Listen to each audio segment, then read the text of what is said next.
All India ਸਿੱਖ students federation ਵੈਸੇ ਤਾਂ ਬਹੁਤ ਪੁਰਾਣੀ ਸੰਸਥਾ ਆ। ਸਿੱਖ ਯੂਥ ਨੂੰ ਜਿਹੜਾ ਕਾਲਜ ਤੇ ਯੂਨੀਵਰਸਿਟੀਆਂ ਵਿੱਚ ਪੜ੍ਹਦਾ ਆ, ਕਹਿ ਲਈਏ ਵੀ ਸਾਂਭਿਆ ਜਾ ਸਕੇ, ਉਹਨਾਂ ਨੂੰ ਵਿਰਸੇ ਨਾਲ ਜੋੜਿਆ ਜਾ ਸਕੇ। ਦੇਖੋ ਸ਼ੁਰੂ ਦੇ ਵਿੱਚ ਇਹ ਤਾਂ ਆਪਾਂ ਨਹੀਂ ਕਹਿ ਸਕਦੇ ਕਿ ਫਾਇਦੇ ਨਹੀਂ ਹੋਏ, ਫਾਇਦੇ ਹੋਏ, ਲੇਕਿਨ ਜਿੰਨੇ ਫਾਇਦੇ ਹੋਣੇ ਚਾਹੀਦੇ ਸੀ ਉਹਨੇ ਨਹੀਂ ਹੋ ਪਾਏ ਸੀ। ਜਦੋਂ ਹੀ ਇੱਕਦਮ ਭਾਈ ਅਮਰੀਕ ਸਿੰਘ ਹੁਣਾਂ ਦੀ ਲੀਡਰਸ਼ਿਪ ਆਈ ਤੇ ਉਹਨਾਂ ਦੀ ਸ਼ਖਸੀਅਤ, ਉਹਨਾਂ ਦੇ ਵਿਚਾਰ ਉਹ ਐਸੇ ਸੀਗੇ, ਜਦੋਂ ਹੀ ਸਾਨੂੰ ਸੁਣਨ ਦਾ ਮੌਕਾ ਮਿਲਿਆ ਤਾਂ ਉਹਨਾਂ ਨੇ ਸਾਡੇ ਅੰਦਰ ਇੱਕ ਚਿਣਗ ਫੂਕੀ ਵੀ ਤੁਸੀਂ ਤਾਂ ਭਾਈ ਤੁਹਾਡਾ ਮਕਸਦ ਕੀ ਆ ਤੇ ਤੁਸੀਂ ਕਰਨਾ ਕੀ ਆ ਤੇ ਤੁਸੀਂ ਤੁਰੇ ਕਿੱਧਰ ਫਿਰਦੇ ਆ। ਅੱਜ ਵੀ ਅਸੀਂ ਦੇਖੋ ਦਾਅਵੇ ਨਾਲ ਕਹਿ ਸਕਦੇ ਹਾਂ ਕਿ ਸੰਤ ਬਾਬਾ ਜਰਨੈਲ ਸਿੰਘ ਦੀ ਬੇਸ਼ੱਕ ਅਸੀਂ ਜਿੰਨਾ ਮਰਜ਼ੀ ਯਤਨ ਕਰ ਲਿਆ, ਸਰਕਾਰਾਂ ਨੇ ਵੀ ਕਰ ਲਿਆ, ਤਾਂ ਉਹਨਾਂ ਦੀ ਸ਼ਖਸੀਅਤ ਜਿਹੜੀ ਆ ਉਹ ਨੌਜਵਾਨਾਂ ਦੇ ਮਨਾਂ ਵਿੱਚ ਸਗੋਂ ਹੋਰ ਡੂੰਘੀ ਹੁੰਦੀ ਜਾ ਰਹੀ ਹੈ। ਫੈਡਰੇਸ਼ਨ ਦੇ ਵਿੱਚ ਵਿਚਰਦਿਆਂ ਪੂਰੇ ਪੰਜਾਬ ਵਿੱਚ ਨਹੀਂ, ਪੰਜਾਬੋਂ ਬਾਹਰ ਵੀ ਜਾਣ ਦਾ ਮੌਕਾ ਮਿਲਿਆ। ਇੱਕ ਵੀ ਵਿਦਿਆਰਥੀ ਕਿਸੇ ਯੂਨੀਵਰਸਿਟੀ ਦਾ ਤੇ ਕਿਸੇ ਕਾਲਜ ਦਾ ਜਿਹੜਾ ਸੀਗਾ ਉਹ SFI ਜਾਂ ਪੰਜਾਬ ਸਟੂਡੈਂਟ ਯੂਨੀਅਨ ਵਿੱਚ ਨਹੀਂ ਰਹਿ ਗਿਆ। ਜਥੇਬੰਦਕ ਢਾਂਚਾ ਇਹਨਾਂ ਦਾ ਪਿੰਡਾਂ ਵਿੱਚ ਸੀ। ਜਿਸ ਤਰ੍ਹਾਂ ਅੱਜ ਵੀ ਅਸੀਂ ਦੇਖਦੇ ਹਾਂ ਹਰ ਪਿੰਡ ਦੇ ਵਿੱਚ ਇੱਕ ਧਿਰ ਵਾ ਜਿਹੜੀ ਅਕਾਲੀ ਦਲ ਨਾਲ ਆ, ਦੂਸਰੀ ਧਿਰ ਜਿਹੜੀ ਕਾਂਗਰਸ ਨਾਲ ਆ, ਤੀਸਰੀ ਧਿਰ ਨੂੰ ਇਸੇ ਕਰਕੇ ਪੈਰ ਜਮਾਉਣ ਲਈ ਜਗ੍ਹਾ ਨਹੀਂ ਮਿਲ ਰਹੀ। ਬਾਦਲ ਯੂਥ ਫੈਡਰੇਸ਼ਨ ਬਿਹਤਰ ਨਾਂ ਇਹ ਹੈ ਵੀ ਆਲ ਇੰਡੀਆ ਜਿਹੜੇ ਸ਼ਬਦ ਉਹ ਸਿੱਖ ਸਟੂਡੈਂਟ ਫੈਡਰੇਸ਼ਨ ਨਾਂ ਜਿਹੜਾ ਉਹ ਕੱਟ ਦੇਣਾ ਚਾਹੀਦਾ। ਇਹ ਤਾਂ ਐਵੇਂ ਉਹ ਉਲਟਾ ਫੈਡਰੇਸ਼ਨ ਦਾ ਨਾਮ ਬਦਨਾਮ। ਦੇਸ਼ ਵਿਦੇਸ਼ ਦੇ ਸਾਰੇ ਹੀ ਦਰਸ਼ਕਾਂ ਦਾ ਤੁਹਾਡੇ ਆਪਣੇ ਸੇਵਕ ਹਰਪ੍ਰੀਤ ਸਿੰਘ ਬੱਖੂ ਵੱਲੋਂ ਤਹਿ ਦਿਲੋਂ ਸਵਾਗਤ ਹੈ। ਦਰਸ਼ਕੋ, ਕੋਈ ਨਾ ਕੋਈ ਸ਼ਖਸੀਅਤ ਲੈ ਕੇ ਤੁਹਾਡੀ ਸੇਵਾ ਦੇ ਵਿੱਚ ਹਾਜ਼ਰ ਹੋ ਜਾਣਾ ਵਾ। ਮੁੱਦਿਆਂ ਦੇ ਆਧਾਰਿਤ ਗੱਲਬਾਤ ਹੁੰਦੀ ਹੈ। ਕੋਸ਼ਿਸ਼ ਇਹ ਰਹਿੰਦੀ ਹੈ ਵੀ ਸਾਡੀ ਹਰ ਇੰਟਰਵਿਊ ਇੱਕ ਦਸਤਾਵੇਜ਼ ਵਜੋਂ ਵੇਖੀ ਜਾਵੇ। ਉਹਦੇ ਵਿੱਚ ਅਸੀਂ ਕੁਝ ਦੇਣ ਦਾ ਯਤਨ ਕਰਦੇ ਹਾਂ, ਨਿਚੋੜ ਕੱਢਣ ਦਾ ਯਤਨ ਕਰਦੇ ਹਾਂ। ਤੇ ਅੱਜ ਮੈਂ ਤੁਹਾਨੂੰ ਦੱਸ ਦੇਣਾ ਚਾਹੁੰਦਾ ਵਾਂ, ਜਿਸ ਸ਼ਖਸੀਅਤ ਨੂੰ ਅੱਜ ਮੈਂ ਤੁਹਾਡੇ ਰੂਬਰੂ ਕਰਵਾ ਰਿਹਾ ਵਾਂ ਤੇ ਇਹਨਾਂ ਦਾ ਨਾਮ ਕਿਸੇ ਜਾਣ ਪਛਾਣ ਦਾ ਮੁਹਤਾਜ ਨਹੀਂ। ਸਰਦਾਰ ਸਵਰਨ ਸਿੰਘ ਜੀ, ਜੋ ਲੰਮਾ ਸਮਾਂ ਸੰਘਰਸ਼ ਦਾ ਹਿੱਸਾ ਵੀ ਰਹੇ ਨੇ, ਬੜਾ ਕੁਝ ਅੱਖਾਂ ਦੇ ਨਾਲ ਵੇਖਿਆ, ਹੰਢਾਇਆ। ਅੱਜ ਕੱਲ੍ਹ ਇੱਕ ਬੜੇ ਸੁਚੱਜੇ ਢੰਗ ਦੇ ਨਾਲ ਸਕੂਲ ਚਲਾ ਕੇ ਬੱਚਿਆਂ ਨੂੰ ਐਜੂਕੇਸ਼ਨ ਨਾਲ ਜੋੜ ਰਹੇ ਨੇ। ਆਓ ਤੇ ਇਹਨਾਂ ਦੇ ਨਾਲ ਗੱਲਬਾਤ ਕਰਦੇ ਆ। ਸਭ ਤੋਂ ਪਹਿਲਾਂ ਆਪਣੇ ਪ੍ਰੋਗਰਾਮ ਦੇ ਵਿੱਚ ਵੀਰ ਜੀ ਨੂੰ ਜਿਉਂ ਆਇਆ ਆਖਦੇ ਆ। ਵੀਰ ਜੀ, ਵਾਹਿਗੁਰੂ ਜੀ ਕਾ ਖਾਲਸਾ। ਵਾਹਿਗੁਰੂ ਜੀ ਕਾ ਖਾਲਸਾ, ਵਾਹਿਗੁਰੂ ਜੀ ਕੀ ਫਤਿਹ। ਬੜੀ ਖੁਸ਼ੀ ਹੋਈ ਜੀ ਤੁਹਾਨੂੰ ਮਿਲ ਕੇ। ਧੰਨਵਾਦ ਜੀ, ਬਹੁਤ ਬਹੁਤ ਤੁਹਾਡਾ। ਔਰ ਮੈਨੂੰ ਵੀ ਬਹੁਤ ਖੁਸ਼ੀ ਹੋਈ ਆ ਕਿ ਤੁਸੀਂ ਮੈਨੂੰ ਇਸ ਅਕਾਲ ਚੈਨਲ ਦੇ ਉੱਤੇ ਇੱਕ ਮੌਕਾ ਦੇ ਰਹੇ ਹੋ ਕਿ ਮੈਂ ਆਲ ਇੰਡੀਆ ਸਿੱਖ ਸਟੂਡੈਂਟ ਫੈਡਰੇਸ਼ਨ ਦੇ ਬਾਰੇ ਦੇ ਵਿੱਚ ਉਹਦੇ ਇਤਿਹਾਸ ਬਾਰੇ ਜਾਂ ਉਹਦੀਆਂ ਪਰੰਪਰਾਵਾਂ ਬਾਰੇ ਤੇ ਉਹਦੀ ਕੀ ਦੇਣ ਆ ਕੌਮ ਨੂੰ, ਉਹਦੇ ਬਾਰੇ ਤੁਹਾਡੇ ਨਾਲ ਵਿਚਾਰ ਸਾਂਝੇ ਕਰ ਸਕਾਂ। ਬਿਲਕੁਲ ਵੀ ਜੀ, ਇਹ ਤੁਸੀਂ ਸ਼ੁਰੂਆਤ ਕਰ ਦਿੱਤੀ। ਮੇਰੇ ਮਨ ਦੇ ਵਿੱਚ ਕੋਈ ਸਵਾਲ ਆਏ ਸੀ ਵੀ ਜੀ ਅਸੀਂ ਆਲ ਇੰਡੀਆ ਸਿੱਖ ਸਟੂਡੈਂਟ ਫੈਡਰੇਸ਼ਨ ਦੀ, ਕਿਉਂਕਿ ਅੱਜ ਕੱਲ੍ਹ ਆਮ ਕਰਕੇ ਸਿੱਧਾ ਇਕੱਲਾ ਫੈਡਰੇਸ਼ਨ ਕਹਿ ਦਿੱਤਾ ਜਾਂਦਾ ਹੈ ਤਾਂ ਉਹਦੇ ਵਿੱਚ ਪਤਾ ਨਹੀਂ ਲੱਗਦਾ ਵੀ ਕਿਹੜੀ ਫੈਡਰੇਸ਼ਨ ਹੈ। ਜੇ ਅਸੀਂ ਆਲ ਇੰਡੀਆ ਸਿੱਖ ਸਟੂਡੈਂਟ ਫੈਡਰੇਸ਼ਨ ਦੀ ਗੱਲਬਾਤ ਕਰੀਏ ਤੇ ਇਹਦੀ ਸ਼ੁਰੂਆਤ ਕਿਉਂ ਕੀਤੀ ਗਈ ਸੀ, ਸਾਡਾ ਕੀ ਮਨੋਰਥ ਸੀ?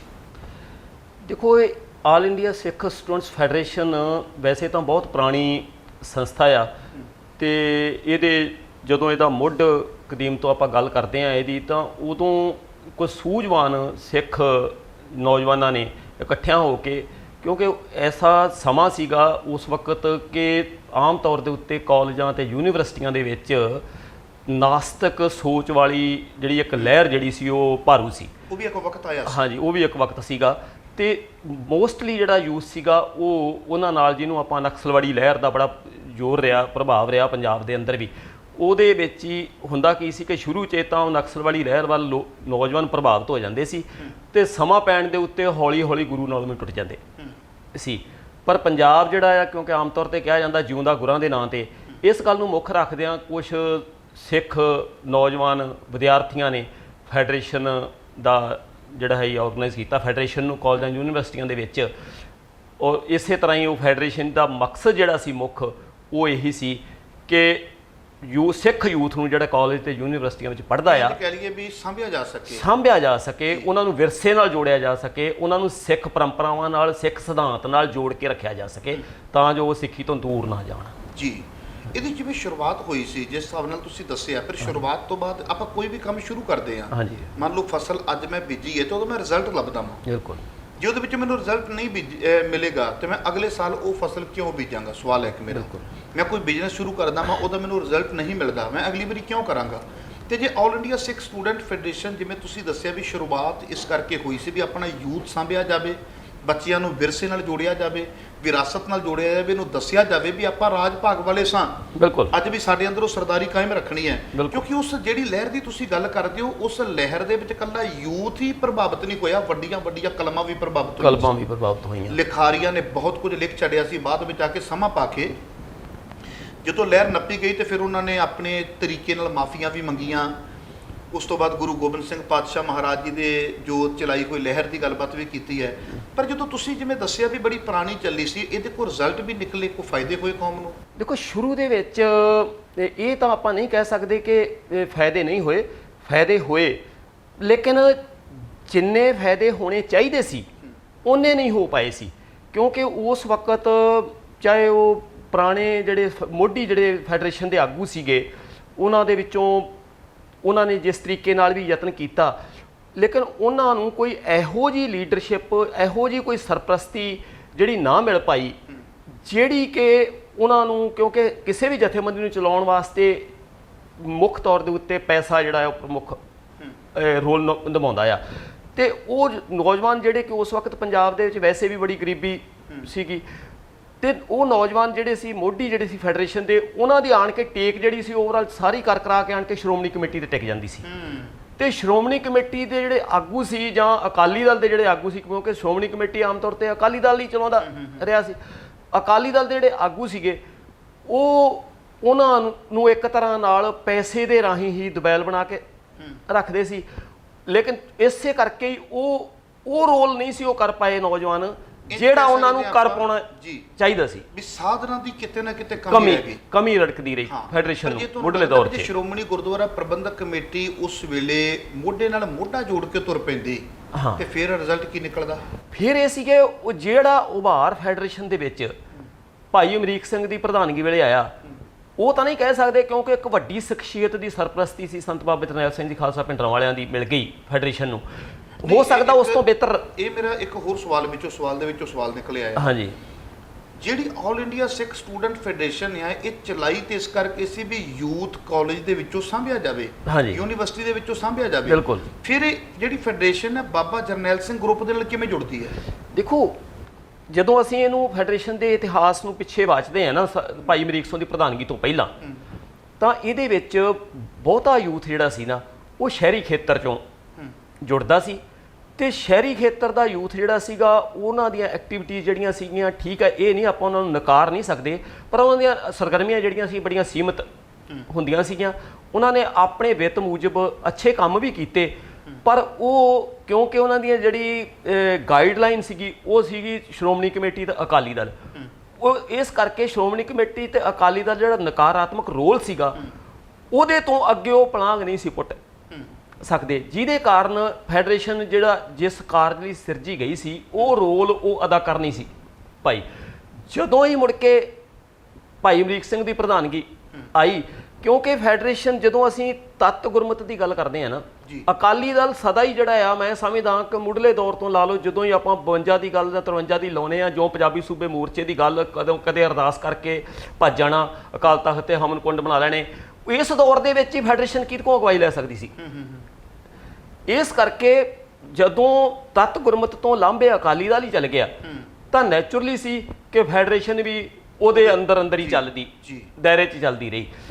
ਪਰ ਜਦੋਂ ਹੀ ਅਕਾਲੀ ਦਲ ਜਿਹੜਾ ਸੀਗਾ, ਫੈਡਰੇਸ਼ਨ ਨੂੰ ਇੱਕ ਲੀਡਰਸ਼ਿਪ, ਇੱਕ ਸਰਪ੍ਰਸਤੀ ਜਿਹੜੀ ਸੀਗੀ ਉਹ ਅੱਛੀ ਸਰਪ੍ਰਸਤੀ ਮਿਲੀ, ਇੱਕ ਲੀਡਰਸ਼ਿਪ ਅੱਛੀ ਮਿਲੀ। ਭਾਈ ਅਮਰੀਕ ਸਿੰਘ ਵਰਗਾ ਸੰਤ ਬਾਬਾ ਕਰਤਾਰ ਸਿੰਘ ਜੀ ਖਾਲਸਾ ਪਿੰਡਰਾਂ ਵਾਲਿਆਂ ਦਾ ਸੁਪੁੱਤਰ, ਜਿਹੜੇ ਕਿ ਉਹ ਤੱਤ ਗੁਰਮਤਿ ਨੂੰ ਪੜਨਾਏ ਹੋਏ ਲੋਕ ਸੀ, ਸੰਤ ਕਰਤਾਰ ਸਿੰਘ ਜੀ ਖਾਲਸਾ ਪਿੰਡਰਾਂ ਵਾਲੇ, ਉਹਨਾਂ ਦਾ ਬੇਟਾ ਸੀ, ਉਹ ਜਦੋਂ ਅਗਵਾਈ ਮਿਲੀ, ਉਸ ਵਕਤ ਇੱਕਦਮ ਫੈਡਰੇਸ਼ਨ ਦੇ ਵਿੱਚ ਉਭਾਰ ਆਇਆ, ਔਰ ਪੇਂਡੂ ਖੇਤਰ ਦਾ ਨੌਜਵਾਨ ਜਿਹੜਾ ਸੀ ਉਹ ਫੈਡਰੇਸ਼ਨ ਵੱਲ ਪ੍ਰਭਾਵਿਤ ਹੋਇਆ।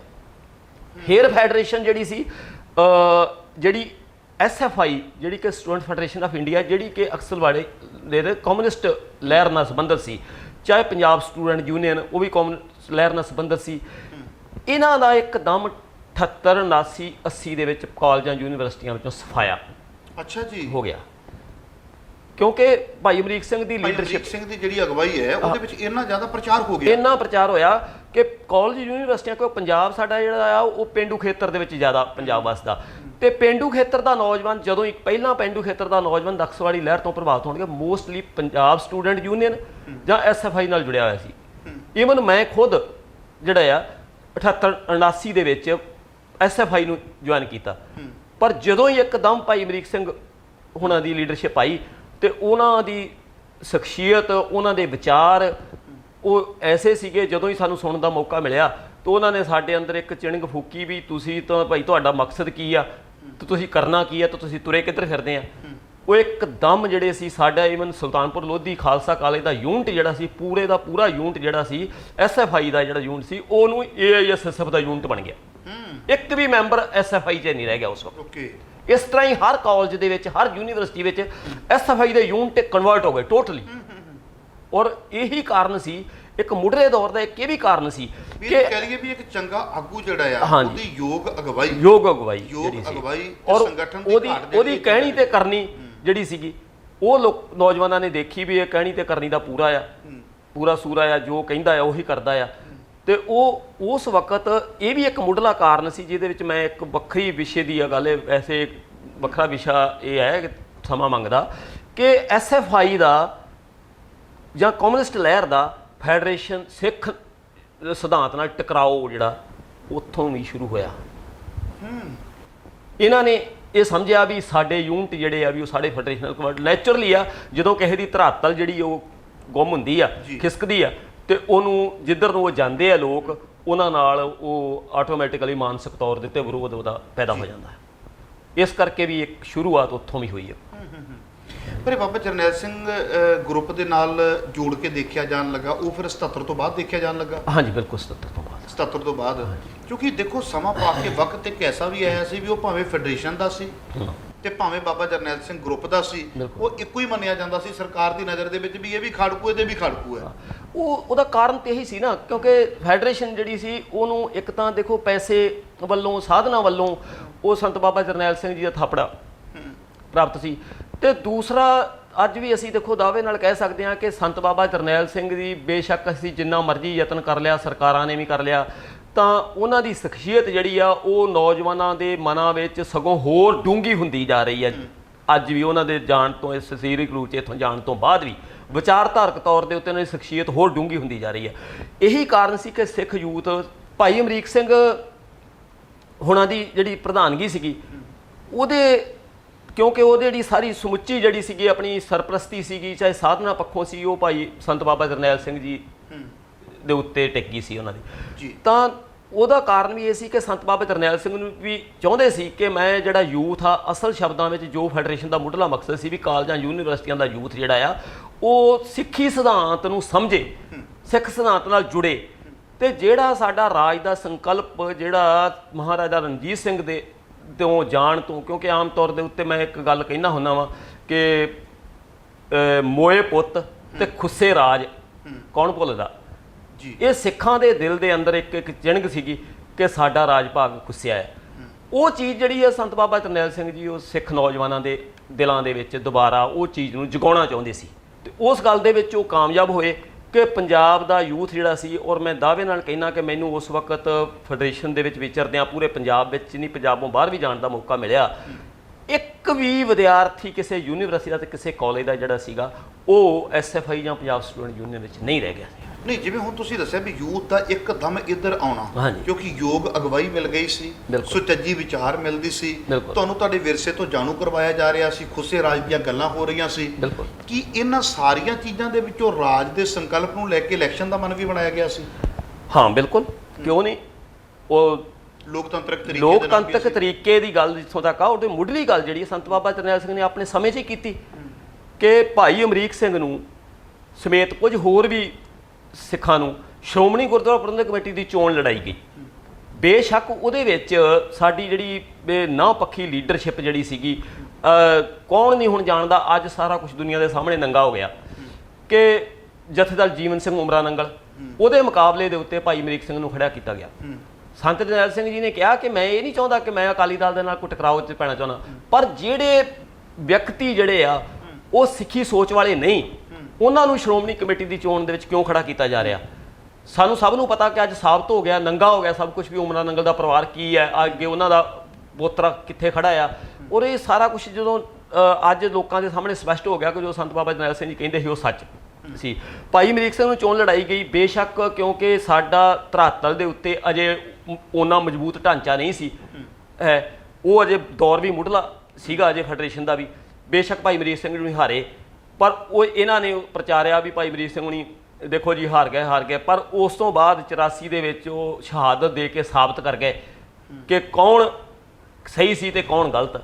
ਅੱਜ ਲੋਕਾਂ ਵਿੱਚ ਬਿਲਕੁਲ ਸਪਸ਼ਟ ਹੋ ਗਿਆ। ਇੱਕ ਸਵਾਲ ਕਿਤੇ ਨਾ ਕਿਤੇ ਆਮ ਲੋਕਾਂ ਦੇ ਮਨਾਂ ਦੇ ਵਿੱਚ ਆਵੇਗਾ, ਹਾਂਜੀ, ਜਿਵੇਂ ਤੁਸੀਂ ਦੱਸਿਆ ਵੀ ਯੂਥ ਇੱਕਦਮ SFI ਚੋਂ ਕਨਵਰਟ ਹੋ ਕੇ ਆਲ ਇੰਡੀਆ ਸਿੱਖ ਸਟੂਡੈਂਟ ਫੈਡਰੇਸ਼ਨ ਦੇ ਵਿੱਚ ਆ ਰਿਹਾ ਹੈ, ਹਾਂਜੀ, ਧੜਾ ਇਧਰ ਜ਼ੋਰ ਲੱਗਦਾ ਪਿਆ ਹੈ, ਯੋਗ ਅਗਵਾਈ ਮਿਲਦੀ ਪਈ ਹੈ, ਫਿਰ ਇਲੈਕਸ਼ਨ ਦੇ ਵਿੱਚ ਇਸ ਯੋਗ ਅਗਵਾਈ ਨੂੰ ਪ੍ਰਵਾਨ ਕਿਉਂ ਨਹੀਂ ਕੀਤਾ ਗਿਆ? ਨਹੀਂ, ਇਸ ਗੱਲ ਨੂੰ ਸਮਝੋ ਕਿਉਂਕਿ ਇੱਕ ਤਾਂ ਉਹ ਜਦੋਂ ਮੈਂ ਜਿਹੜੀ ਗੱਲ ਕਰ ਰਿਹਾ 77 'ਚ ਭਾਈ ਸਾਹਿਬ ਨੇ ਕਮਾਂਡ ਸੰਭਾਲੀ, 78 ਦੇ ਵਿੱਚ ਸੰਤ ਜੀ ਦੀ ਦਸਤਾਰਬੰਦੀ ਹੁੰਦੀ ਆ, ਆਭਾਰ ਜਿਹੜਾ 78 ਤੋਂ ਬਾਅਦ ਹੋਇਆ ਇੱਕਦਮ। ਉਸ ਵਕਤ ਸੰਤਾਂ ਨੇ ਕਦੇ ਵੀ ਨਹੀਂ ਸੀ ਇਹ ਸੋਚਿਆ ਕਿ ਸਾਨੂੰ ਇਸ ਇਲੈਕਸ਼ਨ ਦੇ ਵਿੱਚ ਪੈਣਾ ਪਹਿਲੋਂ। ਉਹ ਚਾਹੁੰਦੇ ਸੀ ਕਿ ਅਕਾਲੀ ਦਲ ਨੂੰ ਹੀ ਸੁਧਾਰ ਕੇ ਲਾਈਨ ਤੇ ਲਿਆਂਦਾ ਜਾਵੇ, ਪਰ ਜਦੋਂ ਇਹਨਾਂ ਨੇ ਉਮਰਾ ਨੰਗਲ ਨੂੰ ਜਾਂ ਕੁਝ ਹੋਰ ਨਕਾਰਾਤਮਕ ਲੋਕ ਜਿਹੜੇ ਸੀ ਉਹਨਾਂ ਨੂੰ ਟਿਕਟਾਂ ਦਿੱਤੀਆਂ ਤਾਂ ਉਦੋਂ ਇੱਕਦਮ ਜਿਹੜਾ ਸੀਗਾ ਉਹ ਫੈਸਲਾ ਲੈਣਾ ਪਿਆ ਭਾਈ ਅਮਰੀਕ ਸਿੰਘ, ਜਲਦਬਾਜ਼ੀ। ਲੇਕਿਨ ਗਰਾਊਂਡ ਦੇ ਵਿੱਚ ਜਥੇਬੰਦਕ ਢਾਂਚਾ ਤਾਂ ਅਕਾਲੀ ਦਲ ਦਾ ਹੀ ਸੀ। ਅਕਾਲੀ ਦਲ ਨੂੰ ਹੀ ਮੁੱਢਲੇ ਦੌਰ 'ਤੇ ਫੈਡਰੇਸ਼ਨ ਜਾਂ ਦਮਦਮੀ ਟਕਸਾਲ ਸਪੋਰਟ ਕਰਦੀ ਰਹੀ ਸੀ। ਕੀ ਉਸ ਵੇਲੇ ਅਕਾਲੀ ਦਲ ਦੇ ਬਾਬਾ ਜਰਨੈਲ ਸਿੰਘ ਨਾਲ ਕਿਸੇ ਤਰੀਕੇ ਦਾ ਕੋਈ ਸਮਝੌਤਾ ਨਹੀਂ ਕੀਤਾ ਵੀ ਜਿੱਥੇ ਤੁਸੀਂ ਕੈਂਡੀਡੇਟ ਖੜੇ ਕਰੋਗੇ ਉੱਥੇ ਅਸੀਂ ਆਪਣਾ ਕੈਂਡੀਡੇਟ ਵਾਪਸ ਲੈ ਲਵਾਂਗੇ? ਨਹੀਂ, ਇਹੋ ਜਿਹਾ ਇਹਨਾਂ ਨੇ ਕੋਈ ਸਮਝੌਤਾ ਨਾ ਕੀਤਾ।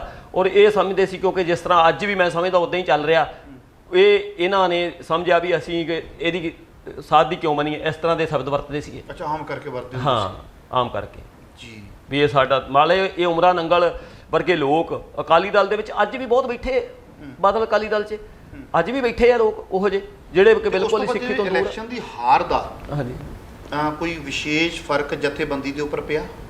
ਨਹੀਂ, ਬਿਲਕੁਲ ਨਹੀਂ, ਸਗੋਂ ਜਥੇਬੰਦੀ ਨੂੰ ਬਲ ਮਿਲਿਆ ਭਾਈ ਸਾਹਿਬ ਦੀ ਹਾਰ ਤੋਂ ਬਾਅਦ ਵੀ, ਕਿਉਂਕਿ ਲੋਕਾਂ ਦੇ ਵਿੱਚ ਇੱਕ ਜਿਹੜੀ ਸੀਗੀ ਅਕਾਲੀ ਦਲ ਦੇ ਪ੍ਰਤੀ ਰੋਸ ਜ਼ਰੂਰ ਆਇਆ ਕਿ ਇੱਕ ਸੰਤ ਕਰਤਾਰ ਸਿੰਘ ਦੇ ਸੁਪੁੱਤਰ ਨੂੰ ਅਕਾਲੀ ਦਲ ਨੇ, ਕਿਉਂਕਿ ਜਥੇਬੰਦਕ ਢਾਂਚਾ ਇਹਨਾਂ ਦਾ ਪਿੰਡਾਂ ਵਿੱਚ ਸੀ, ਜਿਸ ਤਰ੍ਹਾਂ ਅੱਜ ਵੀ ਅਸੀਂ ਦੇਖਦੇ ਹਾਂ ਹਰ ਪਿੰਡ ਦੇ ਵਿੱਚ ਇੱਕ ਧਿਰ ਵਾ ਜਿਹੜੀ ਅਕਾਲੀ ਦਲ ਨਾਲ, ਦੂਸਰੀ ਧਿਰ ਜਿਹੜੀ ਕਾਂਗਰਸ ਨਾਲ, ਤੀਸਰੀ ਧਿਰ ਨੂੰ ਇਸੇ ਕਰਕੇ ਪੈਰ ਜਮਾਉਣ ਲਈ ਜਗ੍ਹਾ ਨਹੀਂ ਮਿਲ ਰਹੀ।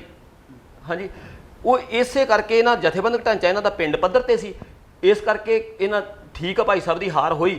ਪਰ ਉਸ ਤੋਂ ਬਾਅਦ ਲੋਕਾਂ ਦੇ ਵਿੱਚ ਹੌਲੀ ਹੌਲੀ ਇਹ ਗੱਲ ਜਿਹੜੀ ਜਾਣੀ ਸ਼ੁਰੂ ਹੋਈ ਵੀ ਇਹ ਭਾਈ ਸਾਹਿਬ ਨੂੰ ਹਰਾ ਕੇ ਅਕਾਲੀ ਦਲ ਨੇ, ਕਿਉਂਕਿ ਜਲਦਬਾਜ਼ੀ 'ਚ ਇਹ ਫੈਸਲਾ ਲਿਆ ਗਿਆ ਸੀ ਤੁਰੰਤ। ਮੈਨੂੰ ਯਾਦ ਆ ਸ਼ਾਇਦ ਇੱਕ ਦਿਨ ਪਹਿਲੋਂ ਕਾਗਜ਼ ਭਰਨ ਤੋਂ ਫੈਸਲਾ ਕੀਤਾ ਸੀ। ਬੱਲੇ ਬੱਲੇ ਬੱਲੇ ਬੱਲੇ ਬੱਲੇ, ਬੜਾ ਜਲਦਬਾਜ਼ੀ, ਬਹੁਤ ਜਲਦ। ਉਦੋਂ ਕੋਲ ਸੋਸ਼ਲ ਮੀਡੀਆ ਹੁੰਦਾ ਸੀ, ਕੁਛ ਨਹੀਂ ਸੀ, ਫੈਸਲਾ ਲਿਆ।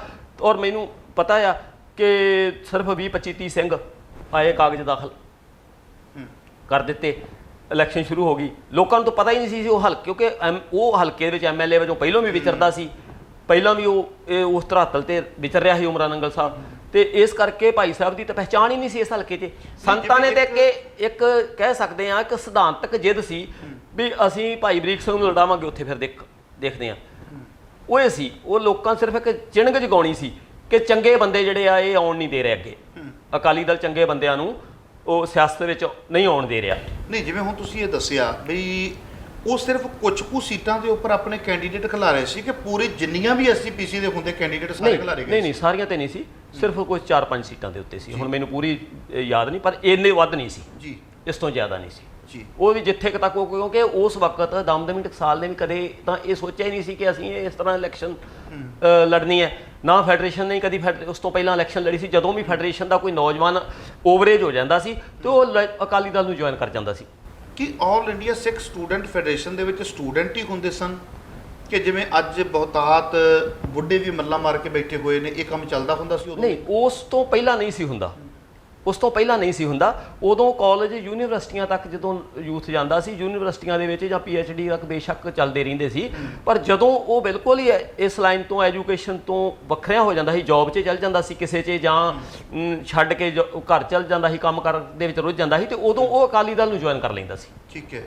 ਇਸੇ ਤਰ੍ਹਾਂ ਹੀ ਜਿਵੇਂ ਕਿ ਜਗਮੀਤ ਸਿੰਘ ਅੱਜ ਕੱਲ੍ਹ ਉਹ ਬਾਦਲ ਦਲ 'ਚ ਆ, ਉਹਨਾਂ ਦੇ ਪਿਤਾ ਜੀ ਗੁਰਮੀਤ ਸਿੰਘ ਅਕਾਲੀ ਦਲ ਦੇ ਵਿੱਚ ਅਕਾਲੀ ਦਲ ਜੁਆਇਨ ਕਰ ਲੈਂਦਾ ਸੀ। ਹਾਂਜੀ।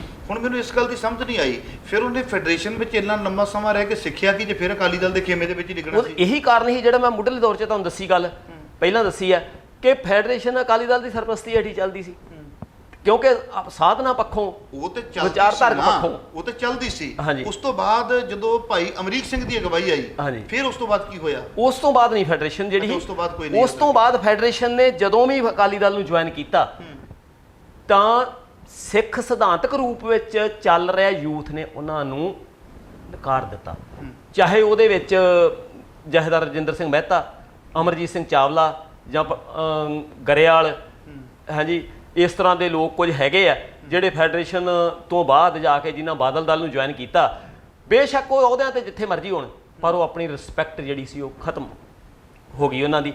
ਉਹ ਉਹਨਾਂ ਵਾਸਤੇ ਠੀਕ ਆ, ਉਹਨਾਂ ਲਈ ਇੱਕ ਉਹਨਾਂ ਦੀ ਕੋਈ ਹੋ ਸਕਦੀ ਹੈ ਪ੍ਰਾਪਤੀ ਕਿ ਉਹ ਕੋਈ MLA ਜਾਂ ਸ਼੍ਰੋਮਣੀ ਕਮੇਟੀ ਮੈਂਬਰ ਜਾਂ ਕੁਝ ਵੀ ਬਣ ਗਏ ਹੋਣ, ਪਰ ਸਿੱਖ ਸਿਧਾਂਤਕ ਤੌਰ ਦੇ ਉੱਤੇ ਜਿਹੜੇ ਲਹਿਰ ਨਾਲ ਜੁੜੇ ਲੋਕ ਸੀਗੇ, ਜਾਂ ਜਿਸ ਤਰ੍ਹਾਂ ਉਹ ਉਦੋਂ ਕਹਿੰਦੇ ਹੁੰਦੇ ਸੀ ਆਪਣੇ ਆਪ ਨੂੰ ਕਿ ਅਸੀਂ ਸੰਤ ਬਾਬਾ ਜਰਨੈਲ ਸਿੰਘ, ਉਹ ਆਮ ਤੌਰ ਤੇ ਕਿਹਾ ਜਾਂਦਾ ਸੀ ਅਸੀਂ ਉਹਦੀ ਬੁੱਕਲ ਦਾ ਨਿੱਘ ਮਾਣਿਆ, ਤੇ ਪਰ ਬੁੱਕਲ ਦਾ ਨਿੱਘ ਮਾਣਨ ਵਾਲਿਆਂ ਨੇ ਕਦੇ ਵੀ ਉਸ ਲਾਈਨ ਦੇ ਵਿੱਚ ਖੜੇ ਨਹੀਂ ਹੋਏ ਜਿਹਦੇ ਵਿੱਚ ਅੱਜ ਉਹ ਖੜੇ ਆ।